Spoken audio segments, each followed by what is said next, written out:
चुप कैसे कराया जाए, किसके पास जाए? कहा चलो डॉक्टर से पूछते। डॉक्टर ने कहा क्या करें, नींद की गोली देते, अब रो है तो क्या करें? हमने कहा है कोई एक्सपर्टी जो बता सके कि इसको चुप कैसे कराया जाएगा?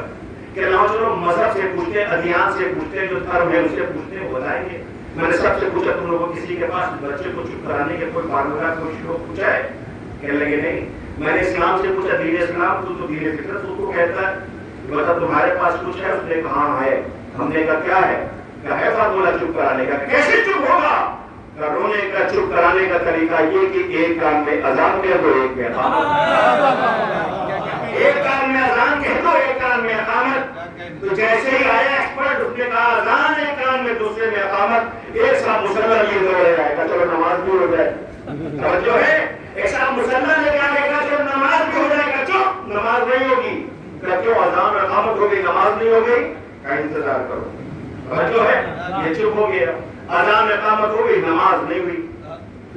चंद दिन गुजरे, चंद साल गुजरे, साल गुजर गए। देसी घी खाया था, अच्छी डाइट थी, अच्छी लाइफ स्टाइल थी, 60 साल पूरा कर ले गया। वो लोग जो मुबारकबाद दे रहे थे उसमें से कुछ लोग रह गए थे।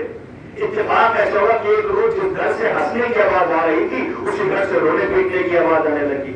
क्या हुआ था? वो खामोश हो गया, वो चुप हो गया, वो मर गया, वो इंतकाल कर गया, वो सो गया। क्या हुआ?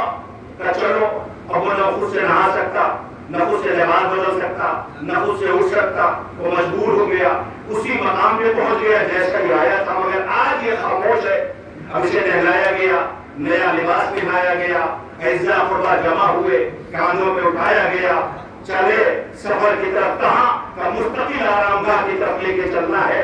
जैसे ही इसे ताबूत में रखा गया, लोग कांधों पे लेके शहर खमोशा की तरफ बढ़े, कब्र के करीब रखा। इससे पहले कि ताबीज़े कब्र बंद किया जाए, सारे लोग जमा हुए, चलो नमाज पढ़नी है। ताबूत रखा गया, सफे आरास्ता हुई, नमाज की तैयारी हो गई। वो फौरन नमाज शुरू हो गई। रुको, ये नमाज कैसी? ना अज़ान हुई ना इक़ामत, ये कैसी नमाज? तवज्जो है, ये कैसी नमाज? ना अज़ान ना इक़ामत।